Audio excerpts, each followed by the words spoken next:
Рахим.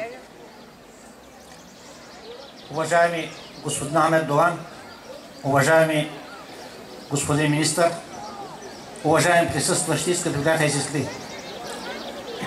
Правенето на молебен за дъжд стана традиция в квартал Долни Воден и това е добър повод да се съберат всички на едно място, независимо от тяхното социално положение, независимо от техния етнос и от тяхната религия.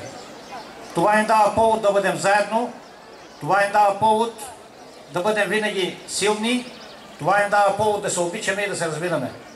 Аз съм убеден, че с присъствието на политиците от партия Движение за права и свободи, ние ще бъдем винаги по-укрепнали, ще бъдем винаги заедно и ще бъдем полезни както за себе си, така и за целия български народ. Благодаря ви, Аллах да е доволен от вас. Ассаламу алейкум.